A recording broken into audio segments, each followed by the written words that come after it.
Hey guys, and welcome to module number 6 of this financial masterclass. And you are in for a treat today because we're building upon what we've learned thus far, and we're starting to apply it to how do we make decisions, how do we have a financial success plan. Recap: previous module, we were talking about the number one most important scorecard as I see it. Do this first, and that was a 13-week cash flow forecast, Simon. So if you remember, often when I take over a business, the books are in disarray. But the cash is like oxygen, okay? And in fact, in any crisis situation, Mr. Cunningham says there's two things that you need to do. You need to survive and you need to stabilize. Survival's about cash, having enough cash to be able to meet your bills so you don't go out of business.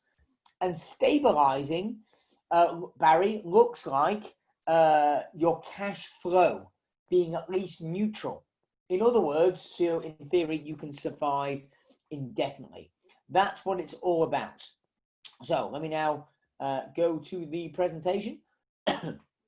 Let's jump in. Just give me a thumbs up. Let me know that you can see my screen. All right, good. So module number 6, away we go. So we're talking about your financial success plan. This is one of the most underappreciated and most powerful parts of financial literacy for a business owner, because it's about the future. And I believe if your company doesn't work on paper, what's the chances it's going to work in reality? Right? So financial success plan sounds a hell of a lot sexier. It's more commonly known as a budget. But when most people think of the word budget, their eyes roll into the back of their head, and yet they're the kind of business owners that stay broke.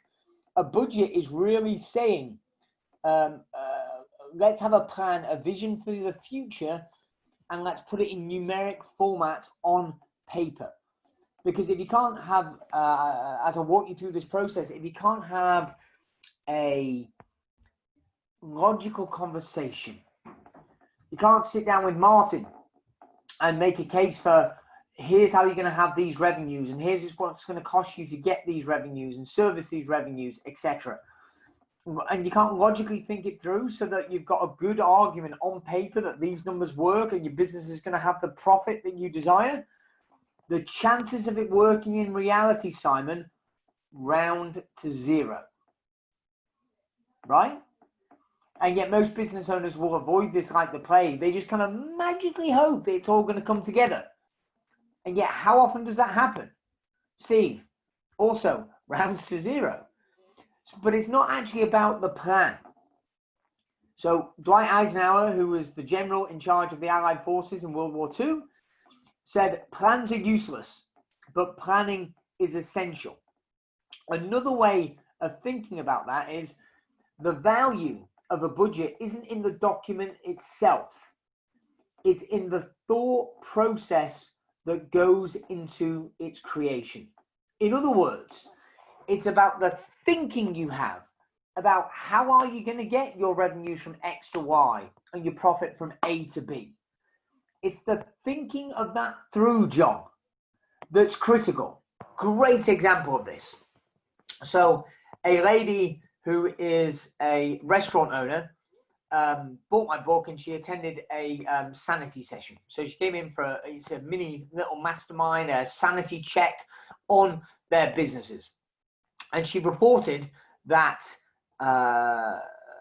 obviously a restaurant in the COVID crisis was shut down. Lockdown, can't trade. But then she had a brainwave.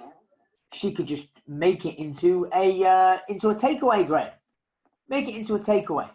So she hustled, she worked round the clock, and they figured out a way, Nick, to make it into a takeaway. And Sonia, something miraculous happened. In the next month, she had the biggest revenues in her company's history. There was one problem, Bev. What do you think it was? In fact, I'll unmute Bev just to pick on you, make you feel awkward. What do you think the problem was, Bev? I don't know. What, that she didn't have a long-term plan, or Well, no, she had the revenue. Yeah, But right. when she came to have the books, I'll give you a clue, and a self-serving clue. She had the revenue, but she didn't have the. Oh no, you can't see. You'd have to look at my video on the screen now. Book title. She had the revenue, she didn't have the profit. Right. In other words, she had record-breaking revenues, Bev, but she lost money. She lost money because she didn't think it through. She just went, "Oh, people want takeaways," and she didn't consider the costs, Phil, and she didn't consider the cost of or the pricing, and ultimately it put her in a very sticky situation. And if you think about it, Aaron, rather than celebrating record sales, she was going broke. If she hadn't realized it, she would have gone broke. And the more she'd sold, the faster she would have gone broke. But fortunately, she nipped it in the bud, but not until she'd already lost money. And then, of course, it's difficult, Howard, because she had to change positioning, change pricing, and it's already been established how much she charges for certain meals. Okay, so it's the thinking through on paper that allows you to create the budget. And that's why, by the way, if you abdicate budgeting, creating financial plans for your future to your accountants, you are wasting your time, because they don't understand the operations of your business. They may understand the concept of a budget, but if you're literally to create a budget, Aaron, if what you do is go, okay, let's to double my sales, Georgia, I'm gonna take my revenues for next year that I want to hit, divide it by 12, and then I'm gonna, look at my expenses for last year and just grow them by the same percentage. Arbitrary formulas defeats the object. The power, the potency, Patrick, is in thinking through the details. Okay, well, how much capacity do we have? How many clients can my current staff handle? Once we get to X, do we need a larger office? Do we need more staff? Do we need more admin? Do we need more salespeople? Do we need to spend more on marketing? All these conversations have to occur. And if this seems overwhelming to you, just stop. Good news. If you're prepared to do what most other business owners aren't, you'll get and achieve what they won't. Most business owners, Neelam, fail to have the discipline to think through in advance and have a plan. We spoke about it in the previous module about Warren Buffett. An idiot with a plan can beat a genius without a plan. Thinking through your business on paper. This is something that's mandatory for the people in my mastermind programs. Right? This is an example of the on the business thinking, where a penny of prevention is worth a pound of cure, right? So if you can't make it work on paper, great, figure it out in advance. Don't run the business and then go, oh yeah, record revenues, but I lost money. If this restaurateur had thought it through in advance, she would have saved herself a lot of pain, okay? And she might have found more profitable ways to do it, and you should too. So a budget, in a nutshell, is creating the future on paper. Let me show you, Simon, what I mean, okay? At the base level, John, there are 4 driving factors to creating a budget. And all you've got to do is ask yourself questions and think through the answers as it relates to these 4 areas, and you can have a budget, like I'm about to show you on the next slide, okay? Revenues, okay? So you might have existing contracts, you might have recurring revenues, you might have a certain amount of footfall, average revenues, it might be all over the place depending on how much money you spend, but you've got to start with revenues and look at and consider what you'd like your revenues to be and or where they are. And then whatever those revenue numbers are, Simon, it's going to correlate with the other 3, i.e. there is a cost to getting the business. So if you want to get X many customers to get your revenue from 100,000 a month to 150,000 a month, there's going to be a cost associated with acquiring that revenue. Rarely is it just going to magically turn up. Like Poppy's just turned up on Simon's camera. Rarely is it going to just show up. Okay, you're going to have to invest in marketing, in activities, in order to get the business. But that's not all. There's also a cost, Bev, of keeping the business, right? Of servicing the revenue. So there's marketing and sales cost to getting the business, and then there's a cost of keeping the business to service the revenue, okay? Also known as cost of goods sold. And then finally, there's the cost to staying in business. These are costs, Graham, that you're going to incur anyway. Right? This is the accounting cost, the office rental costs, etc. That's the cost of staying in business. So here's a more detailed example. But just know that when I get this more detailed example, it all chunks back to these 4 areas, these 4, Aaron, driving factors. Okay? Oh, sorry. One point I forgot to mention. So you've got your revenue, right? Which adds to cash generation, cash coming into the business. And then the other 3 categories is all money that will leave the business. And the difference or the net of all those is your profit, i.e. revenue or sales, turnover, less expenses, regardless of how you categorize it, equals your profit. So here's a slightly, the next layer up in terms of example. And I've just done this grossly simplified. So if you think, oh, well, just stop. This is what most business owners don't do. They just mentally switch off, Patrick. They don't engage with these points, Steve, and they use it as a justification for not engaging, and then they don't serve themselves, and they don't ever learn and grow.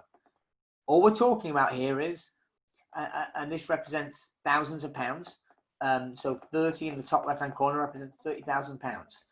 This is a simplified budget, a business with 2 product lines, A and B, okay?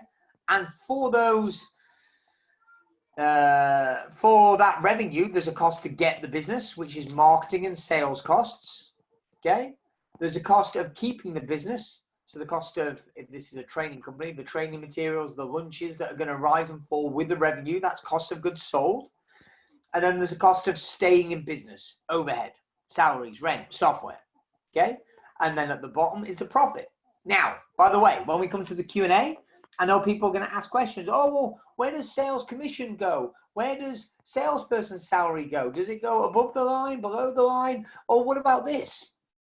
And I'll answer those questions, but just be aware that a lot of them are tactical.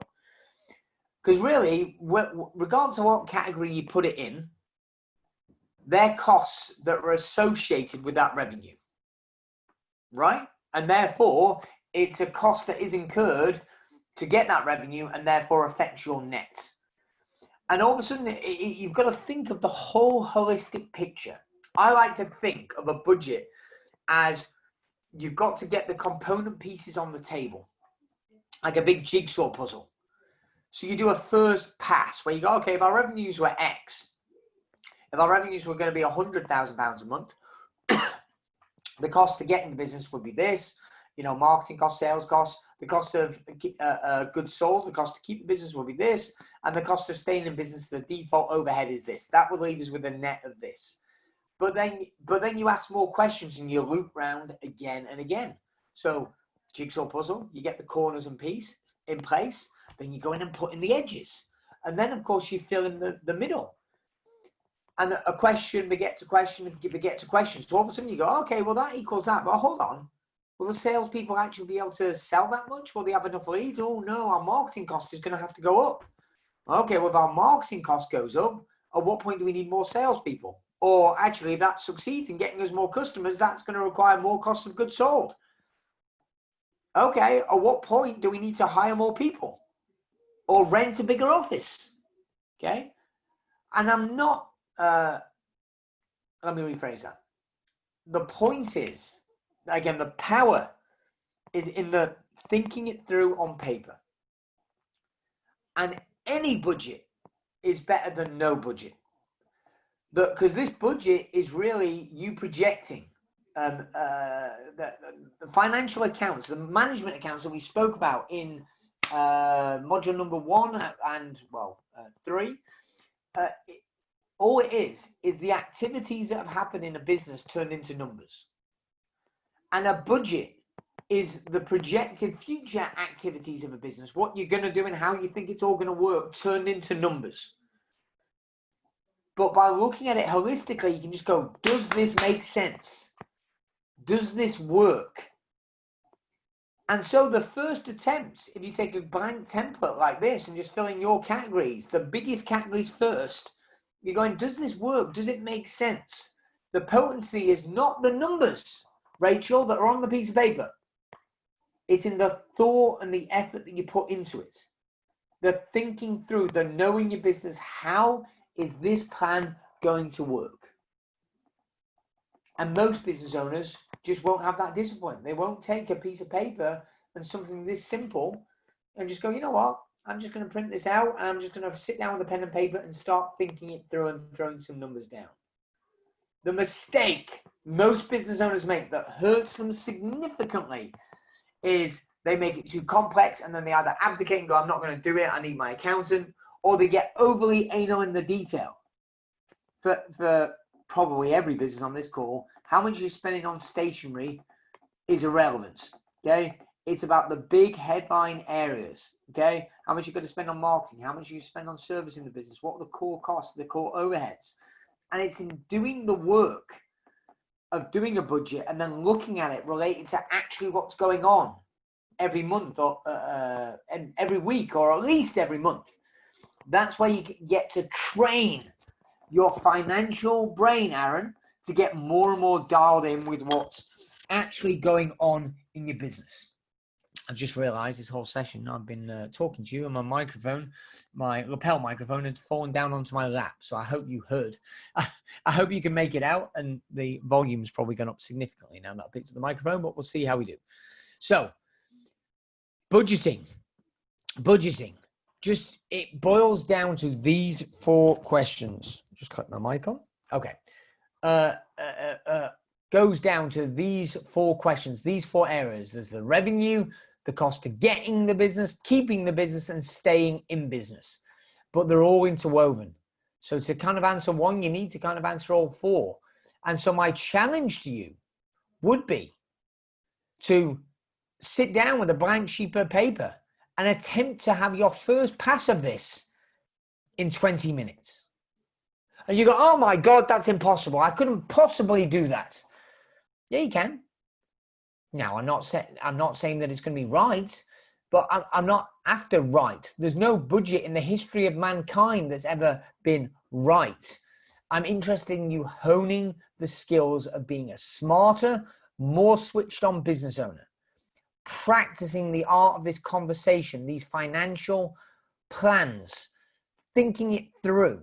And if I can get you to do that once, that'll be the worst budget you'll ever create. Every time it will get easier and easier and easier. And yeah, you might revisit the same budget with greater levels of detail and clarity, but at the base level, this is how it works. So before we go to Q&A, next module, we're going to be talking about raising money. So this is on Monday. We're going to be talking about raising money, whether or not that be from banks or financial institutions, how they look at that, how they consider that, or from angel investors or taking on additional shareholders, etc. We're going to private equity. We're going to talk about that on Monday, because once you've got your business model dialed in, it's the investment of capital normally that can allows you to significantly scale up. So that's the overview on the financial success plan. So I'm going to jump out of this presentation and let's go to Q&A. So let me pull up the questions. You can either put it in the chat. Or you can unmute yourself.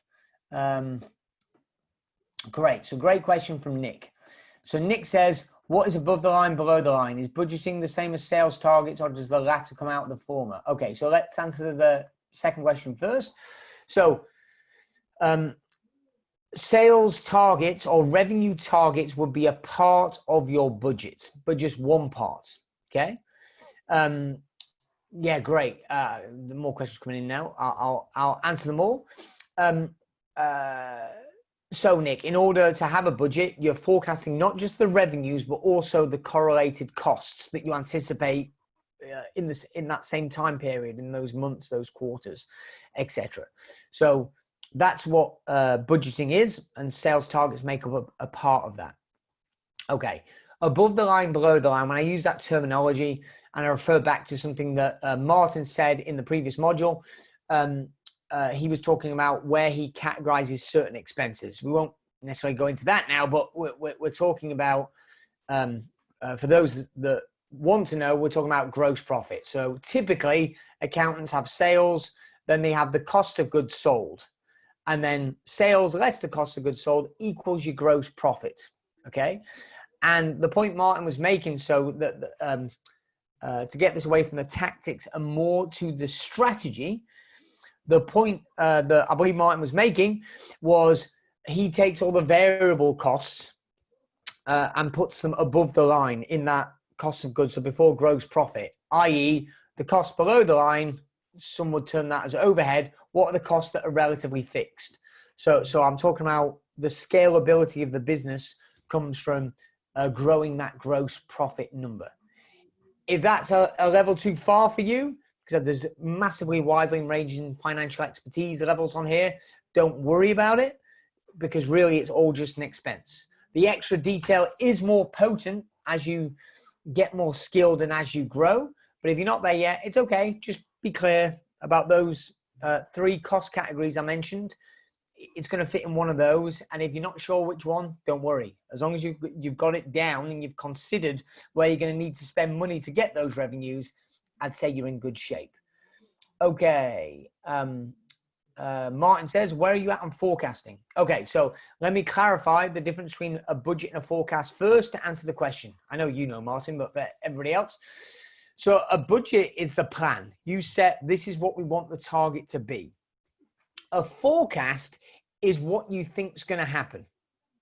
So for example, let's say you set out a plan for the quarter, and you said, right, our revenues are going to grow by X, and we're going to have $1 million in revenue, and we're going to have 250,000 in pre-tax profit. And then 2 weeks into the quarter, something called the coronavirus hits. Okay. And then of course, what that meant was the reality had changed. So the forecast of what's going to happen, right? The budget had been set for the quarter, but the forecast of what's going to happen is now radically different. Right? So the forecast is a reflection based upon what's going on now in the real world and how that relates to your forecast. And it's the flickering between your actual results and your sales pipeline, and therefore what you think is going to happen with a budget that allows you to make decisions. Because you might say, no, we're going to push ahead, or we can still make the sales. Albeit that probably would have been crazy if you'd done that just before the lockdown. But you might have said, okay, actually now given this information, we're forecasting sales to plummet. So how are we going to adjust the expenses? Are we going to cut off our marketing spend, for example? Are we going to furlough team members? So to answer the question, I forecast, I've got a budget set for each quarter, and then every Monday I'm reviewing what's actually happened so far in that quarter, and I'm forecasting what I think is going to happen, and the variation of that forecast from my budget, and we're always trying to close the gap. Okay, Alex, how regularly do you reforecast? Just answer that question. The answer is weekly, but the real answer, the bigger answer to the question is, how dialed in do you want to be onto the financial numbers of your business? And I want them, Alex, to be as close to real time as possible. But for my businesses, all hands meeting, so the MD of the business, or if it's the training business, me, every week, we're all dialed in to what's going on. And we're reminding them, here's the budget, here's where we're projecting or forecasting we're going to come in against that budget. And if there's a discrepancy, a negative discrepancy, i.e. we're going to come in below budget as it looks at the moment, the question is, how are we going to close the gap, right? And we go around each member of the team according to the different areas. Okay, no problems, Nikki. Barry has to drop off early. Great. So Neelam asked a fantastic question. So Neelam says, how is this different from cash flow forecasting? Okay, so I'm going to be jump to Neelam just because I want you guys to learn, because I can answer this question, but I want to make you think. Okay, so Neelam, I'll unmute you, don't worry. There we go. So Neelam, what do you think the answer to the question is? What's the difference between budgeting and cash flow forecasting? And have a guess, and don't worry if you get it wrong. I'm sure many people have got the same question. I mean, cash flow forecasting is the money coming in and out, and that's of your operating account. Budget seems to me as if it should be more than that, but from what you've described, it looks as if it's still the operating account, and so that's partly why I'm getting confused, because I would think about a budget as needing to think about what you have to spend, or so what you have available across your range of financial transactions, and that might happen in revenue. Great. Okay, good. So you're nearly there. So there's 2 points. So first of all, we just spoke about the difference between budgeting and forecasting, right? So a budget is what you want. It's when you sit down and go, okay, here's how we want it to work. Forecast is now, as we're running along, it's updated more regularly. This is what's actually happening. That's distinction one. The second distinction is a cash flow forecast deals with all cash in and out. So that includes money that you might take out, that might include VAT payments, whereas the budget is really, a budget is the P&L, but in the future, right? So you're not mentioning, money that you might be taking out. You're not mentioning that last year's corporation tax bill is due. So the budget is looking at the items on the P&L. And so, for example, you might get a sale that you make, but the customer is paying, has got 60 days terms. So you're making the sale and you've got the sale this month, but just because you've got an invoice doesn't mean you've got cash. So it can, there is a lot of overlap between the two documents, but they are different. Cash flow forecasting is what we think is going to happen in the future. And it's purely cash in, cash out, all cash in and out. A budget is saying, here's our plan for the future, and it just correlates with the P&L, and it has nothing to do with the timing of cash, or in or out, right? Because equally, you can use the service of a provider, but you've got 30 days or 60 days terms from them. Okay, does that help, Neelam? I think probably what I need to do is to kind of work it through on a document and understand how the figures play against each other. Yeah, great. It definitely, I will say that I find that these are, the reason I'm keeping these modules short and sweet is to just to get the concepts and encourage you to try it. It's definitely not a theoretical topic. As soon as you start doing it with your actual numbers, your level of depth of feeling like you understand it, right? And often, I don't claim to have a panacea. Oftentimes people will be in my program and they could have been in the program for a year or sometimes 2 years, and they go, oh yeah, extra layers of depth and understanding around the balance sheet, for example. They go, wow, yeah. In fact, a few years ago, I had somebody say, you need to make the mastermind program at least 3 years.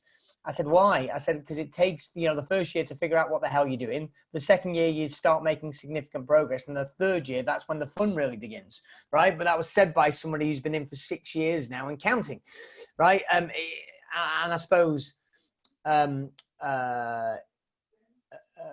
reason you guys are on this call and are my kind of people is kind of commitment to learning and mastery. So yeah, definitely try it on, Neelam, and see how you go. Okay, going back to this. Nikki, who's our resident accountant, answers cash flow forecasting includes the timing of actual cash receipts and payments when they're going to come in and out. a P&L forecast, what would expect to happen, what revenue will invoice. Yeah, okay. Nick asked a great question. So you have a quarterly budget and weekly forecast. Yes, I set the budget in advance for the quarter, and that's applicable for most small businesses. You want to be setting a quarter in advance, and weekly we're reviewing how we're looking for that entire quarter. We're reviewing it in reality every week. Okay. Martin said, the reason I asked RE forecasting was it's a great habit for businesses to adopt. Yeah, in a PLC world, if you miss a budget, you can lose your job. So we all operated a 3 and 9, 6 and 6 and 9 plus 3, which is actual versus reforecast. That way you can catch up and refocus. Okay, so to condense that for everybody, it was just a simple way of saying, in a PLC environment, if you get off track, you could lose your job. So actually they were constantly dialed in to how they're doing against the budget. And I agree wholeheartedly that it's a tremendously potent skill. Or the big PLCs have to do it, but the question is cause and effect. They didn't become big PLCs and then start doing it, right? It was a cause that contributed to their success and growth. Okay, just reading down. Yeah. Somebody said, awesome answer about the mastermind. Thanks. I hope you're enjoying it. Nick says, who owns a snooker business. This is very much like snooker. Watching the ball is more important than potting the ball. Great analogy, Nick. I like that. What no club player does is watch the ball properly, so they never know what side of the pocket they miss, so they cannot self-diagnose. Yep, great summary. Again, it's cliche, but cliche is because it's true that all great achievers have a coach and multiple coaches. You know, the top athletes have a variety of people around them. Why? Because it gives you a different frame of reference. That's also the power and the potency of a mastermind group, is different frames of reference. If you think about the previous modules and all the different interactions we've had on here, it's a different frame of reference. So I'm obsessed about getting around a high caliber peer group to learn, to grow, to evolve. So, all right, that's everything on the chat. So let's come back to you. Let me drag the video back up here. All right. You're not alphabetized. I'm just doing in the order that I see your name. So John, Neelam, Tom, Bev, Simon, any questions from any of you guys? Yeah, I've got one, Dan. I suppose one thing with budgeting I've heard about is getting a blank sheet. You talked about having a blank sheet and running through that first budget. Should we do this every year? So we budget this year and then literally just start completely fresh, or just take the existing budget and amend it slightly so you've got figures to work from, or should it just be a complete fresh start each year? Great. The answer is all of the above. Slightly less tongue-in-cheek. It depends what level that you're at. I think you need to identify where you're at, because I can give you the ultimate answer, but for most people that's too overwhelming, right? I've already said this. For me, I started learning about numbers and finances 10 plus years ago, and I'm still learning. So, but to try and say it more succinctly, I'm in favor of little and often. So yes, you might set an annual budget, but I think there's more potency to being dialed in, as we spoke about on a previous module about cash flow forecasting, quarterly, and setting a budget quarterly in advance, and then constantly reviewing and forecasting against it. In an ideal world, it would be real time. And I would suggest, if you really want to make progress on your business, you're going to be dialed in with your key management team, Simon, at least weekly. At least weekly. If I look at the clients in the mastermind programs who make the most progress, you know, so one of our members came in the top 10 on the Sunday Times Fast Track 100 list last year. So he was one of the top 10 fastest growing privately held companies in the UK. And turnover is vanity. He was also very profitable. And his level of depth on not just the finances, but the metrics, all the metrics about the business is incredible. And that's not just him, but the other people that went from 2 million to 5, 6, 7, and 8 million last year. Another in particular chap I'm thinking of called Rob. Like, he is so anal on the numbers. And I don't think that's a coincidence. I think it's almost a prerequisite, and the rare exceptions prove the rule, would be my judgment. So you need to be budgeting. I would say budget quarterly, but you need to be dialed in with it constantly with a forecast of how you're coming in. So I don't set a new budget every week. It's quarterly, but I'm constantly revising it and using it as a training opportunity for my team to dial in. Does that answer your question, Sam? Yeah, thanks, Dan. Yeah, no worries. Okay. Great. Nick says, can you give us a link again for the replays? danbradbury.com/finance. All the stuff's on that one page.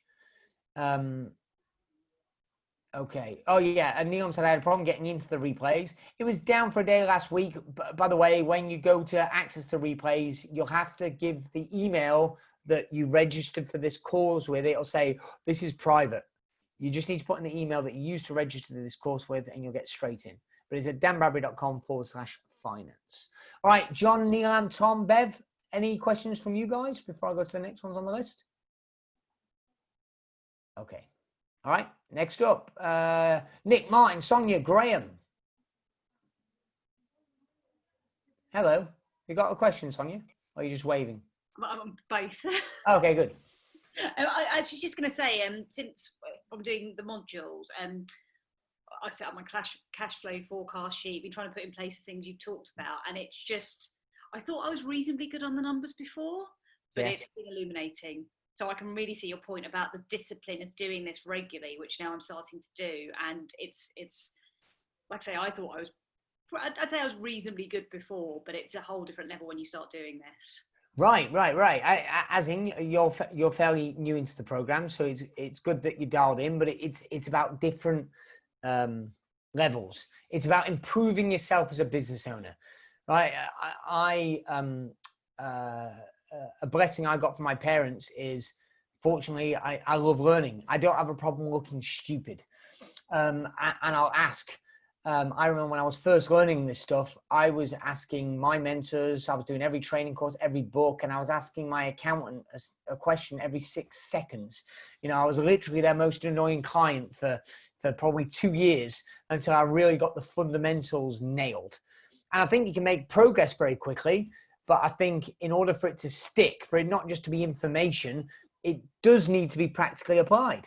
So for everybody on this, Alex, you know this as well. You've got to relate it and tie it back to your business. So the tease, if you like, or the primer is getting this concept, and then it's taking and looking at your actual numbers. And again, as a reminder, if you want to do that on a sanity session with us, just go to danbradbury.com/sanity and get yourself in, and we'll help you do that. But really, whatever way or method you use, it's helpful to be dialed in regularly and be held accountable, some kind of peer group. I do find that actually accountants, sorry for the accountants on the call, there's 2 of them that I can see that are on the call that are qualified accountants, not that we'll hold it against them, that aren't the most helpful. They often make it too technical, too overwhelming, and there needs to be a practical business owner experienced element. Okay. Thanks, Sonia. I've got to get up to. So Graham, Howard, Alex, Rachel, Simon, any questions from you guys?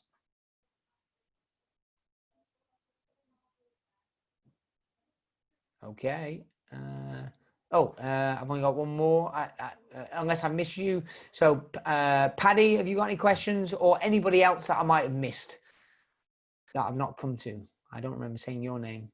John? So any questions from anybody else? Okay, so, actually, there's some that are coming on the chat. Thank you, Martin. That's a great compliment coming from you. He says, another great session, essential viewing. Nick says, I've annoyed the hell out of my accountant, hence moving from them. Same reason. Yeah. A lot of people that we work with that are in our programs change. Remember in module 2, when we were talking about your financial team, a lot of people after coming into our program change either bookkeeper or financial control or accountants or all three. Not because we're saying you should or even that we recommend one. We don't. But because they figure out that that person's not that competent, but they didn't know what they didn't know. They just deferred, and you're abdicating you're putting your financial clarity and your financial success in the hands of people that are incompetent, or they're competent, but they're perhaps negligent, which is pretty common. Okay, question. What info will your board of directors, founders focus on enjoying bite-sized depth? Yeah. So look, a board of directors, okay, all big businesses have boards. Small businesses don't. And what is a board? A board is made up of, with the exception of the MD or the CEO, typically, so this is a simplistic version, is made up of people that are experienced business people and who have got experience that advise the business owner and keep them strategically on track and hold the MD, the person or the CEO, the person running the business, accountable to the shareholders. Right? So it's not made up of employees of the business, right, that have to say yes to the CEO or they get fired. It's external people, right? And by the way, this is exactly why there's 2 tiers to my mastermind program, but the second tier is called private mastermind, and they are groups of 8, me, you, and 7 other business owners in each group. And the purpose, Neelam, is to act as a board of directors. It's to be surrounded by other business owners that can give you a kick up the backside, but not that it has to be aggressive, but it's full of people which have a lot of experience and have a different frame of reference to you. If you hadn't figured out, it's less obvious on a call like this. It's more obvious in sanity sessions. One of my favorite protocols, Sonia, that you know, is I like to take anybody's perspective and play devil's advocate. Genius is the ability to hold 2 opposing thoughts simultaneously. And there's tremendous potency from whatever your opinion, really finding the smartest person you can who thinks the exact opposite and have a conversation with them. I got that from Ray Dalio, self-made billionaire. Okay, find the smartest people, and he believes in an idea meritocracy. So do I. In other words, how do you bring a group of smart people together? Okay, this is Think and Grow Rich 101. What is a mastermind? Right, when you bring a group of people together of separate minds, they get a bigger, larger mastermind, better ways of solving the problem. Andrew Carnegie said, paraphrasing slightly, but in Napoleon Hill's book, Think and Grow Rich, said, I don't know anything about making steel, but where I excel is in having a group of men that know everything there is to know about it. So they could debate the right ideas and strategy about the manufacturing, marketing, and selling of steel. Made him the richest man in the world, right? That's the power of surrounding yourself, Bev, Tom, Howard, with people that are smart, switched on, that aren't beholden to you. Okay, they can give you the advice. They've got your best interest at heart. They don't need you to like them so they can make their next mortgage payment.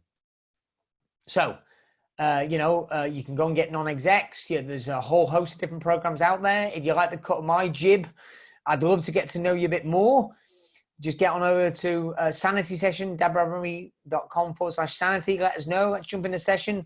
You'll get more of a flavor, more in depth, get the questions answered on your business.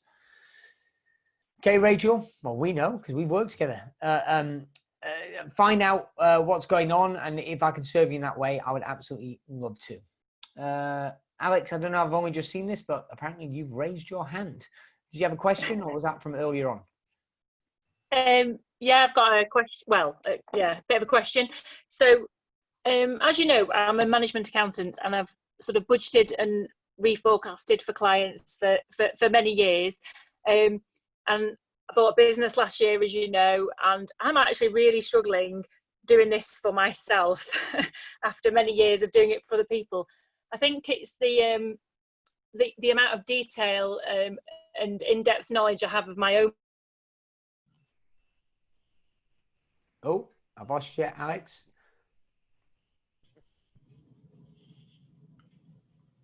Are you still there, Alex? No, I think we've lost Alex, unfortunately. Okay, hopefully she'll get back to us. Any final questions from anybody else?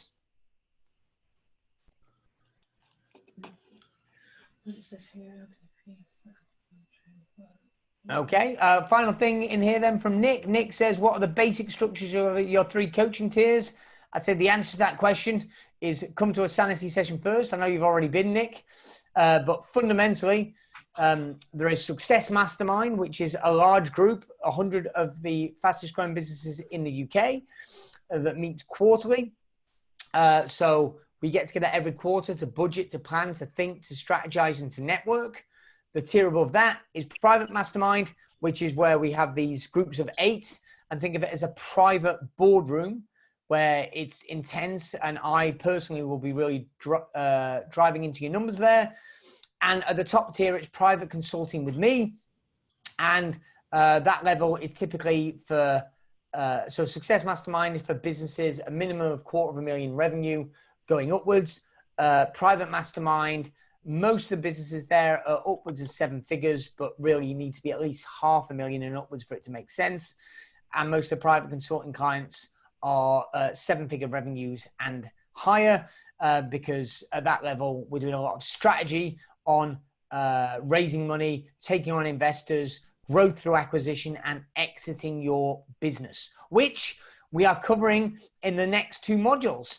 We're talking about raising money and investors, and we are talking about mergers and acquisitions and subsequently exits in the next 2 modules. So you'll get a taste of what I talk about with some of my private consulting clients in the next 2 modules. Okay. Let me just final check. Alex, do we have you back? No, I think we. Yeah, I'm back now. Oh, yeah. I don't know how much you got of that. Yeah, don't worry. I got as far as are you struggling to do it for yourself? Yes, I am. Yes, I'm getting really dragged into the numbers and just trying to keep it simple and finding it difficult. Great. So any tips? Yes. Don't do it yourself. As in, technically, don't do it yourself. The value, see, Alex's limitation, I'd say, to the rest of the group is that she's a qualified accountant, right? And we tend to gravitate to the areas where we've got the biggest strength. And that's why I acknowledge those of you that are on this course that feel financially out of your depth. Alex could teach this course, right? She's a chartered accountant, but she also bought a business last year, but she's now got other areas of a business that are probably more important for her to focus on than let's be clear, the actual accounting. And Alex, it might be that you're being penny wise but pound foolish, i.e. module 2, you don't have the right financial team around you, so you're getting dragged in. There is potency, Alex, so clearly at a high level, strategic overview, using that to make management decisions. That's what everybody on this call should be doing. And I suspect the time suck is from you getting pulled into the minutia because you have the skills to do that. And so my strong advice to you would be do whatever needs to do to avoid it. So I've never done, I mean, I'm not a qualified accountant, but still, I'd have a pretty good go, but I've never done a tax return, nor ever will I. I've never entered a single record into Xero, nor will I. And actually, I don't know how to, but I could probably figure it out. But I don't want to, because that's a £10 task. You know, that's like a £10 an hour job. It's minimum wage. It's not a £100 task or a £1,000 task, to use my friend Chris Hughes's expression to denote between low, medium, and high value tasks.